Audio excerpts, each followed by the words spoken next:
এত মুঠো করে ফেললাম আমি। ও তো এখনো ঘুমাচ্ছে। যাই, এই ফাঁকে চলে যাই, আমি আমার কাজটা গিয়ে সারি। ভাইয়া কি ঘুমাই গেছে? হ্যাঁ হ্যাঁ, ও ঘুমিয়ে আছে। এখন তাড়াতাড়ি বের কর, আমরা আমাদের কাজটা শুরু করি। ভাবতেই পারতেছি না শেষমেশ কিনা আমার বাড়ির কাজের ছেলের সাথে।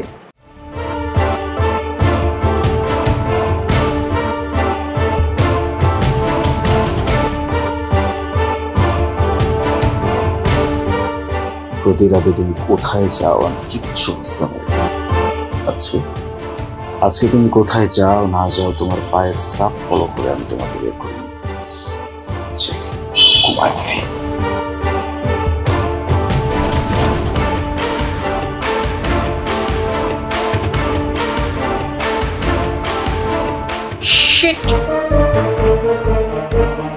এত মুঠো করে ফেললাম আমি। ও তো এখনো ঘুমাচ্ছে। যাই, এই ফাঁকে চলে যাই, আমি আমার কাজটা গিয়ে সারি।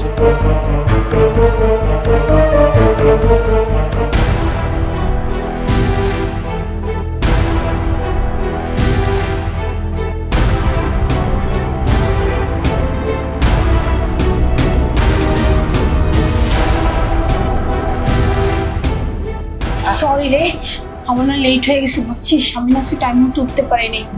আচ্ছা সমস্যা নাই। ভাইয়া কি ঘুমাই গেছে? হ্যাঁ হ্যাঁ, ও ঘুমিয়ে আছে।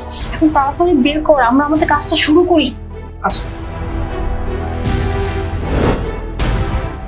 হোয়াট? কাজের লোকের রুম? শিট, শেষমেশ কিনা কাজের লোকের সাথে।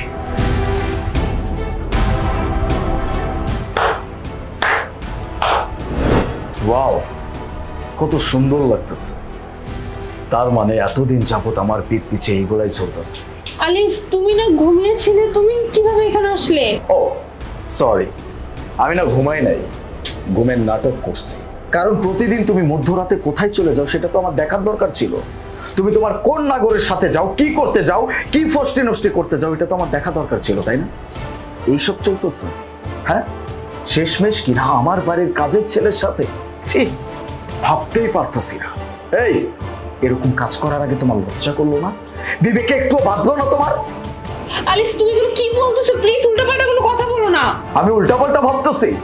নিজের চোখে সবকিছু দেখতেছি। এই, কিসের অভাব ছিল তোমার? হ্যাঁ, ভালোবেসে বিয়ে করছিলাম তোমাকে। না ছিল ভালোবাসার অভাব, না ছিল কোনো টাকা পয়সার অভাব। বাড়ি গাড়ি টাকা পয়সা সবকিছু আছে আমার। যখন যেটা চাইছো তখন সেটা তোমার সামনে হাজির করে দিচ্ছি। তারপরে এরকম একটা কাজ করলো তুমি? হ্যাঁ, এরকম একটা কাজ করতে তোমার লজ্জা করলো না? তারপরও কিনা শেষমেশ আমার বাড়ির কাজের ছেলের সাথে। আমি জাস্ট ভাবতে পারতেছি না, আমি মানতে পারতেছি না। চুপ! আর একটা কথা না, সে তখন থেকে যা ইচ্ছে তাই বলে যাচ্ছ। হ্যাঁ, ও কোনো কাজের ছেলে না, ও আমার ভাই। ভাই? জি ভাইয়া, আমি আপুর ছোট ভাই। আসলে আমি গ্রামে থাকি তো আমি শহরে আসছি পড়ালেখা করার উদ্দেশ্যে। আপনি কি মনে করেন না করেন হঠাৎ? আমি বলছি, ও আমার আপন ভাই। আর তুমি খুব ভালো করে জানো যে আমাদের পরিবার তোমাদের পরিবার থেকে গরিব, আমাদের তো টাকা পয়সা নাই। আর তোমার তো রাগ অনেক বেশি। আমার ভাইটা পরীক্ষা দিবে, আর এখানে থাকার মতো ওর কোনো জায়গা নেই। আমি যদি একবার বলতাম যে আমার ভাইকে এনে আমার বাড়িতে রাখি, তুমি তো কখনোই রাজি হইতে না, বকাঝকা করতে।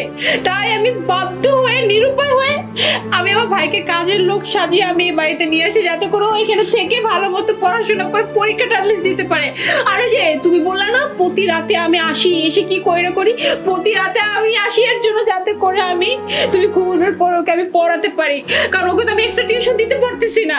আর তুমি আমার ব্যাপারে এত জঘন্যমূলক চিন্তা ভাবনা করেছো, এমনকি আমার পায়ে পাউডার পৌঁছাতে দিচ্ছ যাতে করে তুমি দেখতে পারো যে আমি আসলে কি খারাপ কাজ করি এখানে, তাই না?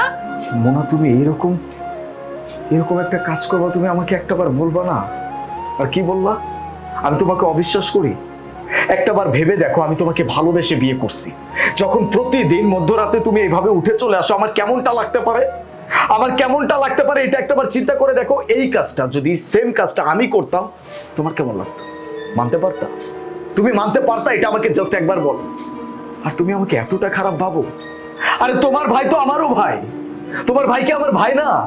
তোমার ভাইয়ের এত প্রবলেম, তোমার ভাই এখানে এসে পড়াশোনা করবে, তাকে তুমি আমার বাড়ির কাজের লোক বানায় রাখছো। একটাবার আমাকে বলতে পারতা, তারপর দেখতে আমি কি করি। হ্যাঁ আমি মানতেছি যে আমি রাগী, তার মানে এই না যে আমার ভিতরে কোনো ফিলিংস নাই, কোনো ইমোশন নাই, আমি পরিবার পরিজন বুঝি না, এমন তো না। আমি তোমাকে ভালোবেসে বিয়ে করছি মোনা। তোমার ভাইয়ের জায়গায় যদি আজকে আমার ভাই হতো আমি কি করতাম? আমি অবশ্যই তার ব্যাপারটা দেখতাম। ও পড়াশোনা করবে, ওর এত বড় একটা স্বপ্ন, ও ভালো একটা জায়গায় যাবে। তুমি আমাকে একটাবার বলতা, ওর সবকিছুর দায়ভার আমি বহন করতাম, ওর পড়াশোনার খরচ থেকে যা কিছু লাগে আমি বহন করতাম। তুমি আমাকে এতটা খারাপ ভাবো, আমি না জাস্ট এটা ভেবে অবাক হয়ে যাচ্ছি। যাই হোক, তুমি যেটা করছো তোমার জায়গা থেকে ঠিক করছো। আমি তোমার কাছে হাত জোর করে ক্ষমা চাচ্ছি। তোমাকে আগে বিশ্বাস করা উচিত ছিল, তারপরে তোমাকে যাচাই করা উচিত ছিল।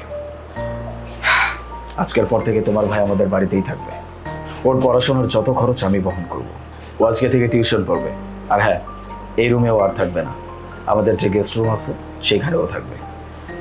সত্যি বলছো তুমি? ও আজকে থেকে আমাদের বাড়িতে থাকবে? আলিফ, আলিফ আসলে আমি না ভয় পেয়ে গেছিলাম। আমি ভাবছি তুমি আমার ভাইকে কখনোই মেনে নিবে না, তাই আমি এমন একটা কাজ করছি। আলিফ, আমাকে তুমি বলে ক্ষমা করে দিও। আর বিশ্বাস করো, আমি সত্যি অনেক আনন্দ হচ্ছে যে তুমি আমার ভাইটাকে মেনে নিচ্ছ। আমার ভাইটা এখন আমাদের সাথেই থাকবে। থ্যাংক ইউ সো মাচ আলিফ। ধন্যবাদ দিতে হবে না, ওই যে বললাম তোমার পরিবার তো আমারও পরিবার, তোমার ভাই তো আমারও ভাই। আর হ্যাঁ, আজকে যেহেতু চলে আসছো পড়ানোর জন্য, তাহলে পড়ানোটা শেষ করে তারপরে রুমে আসো। আমি যাই। আচ্ছা।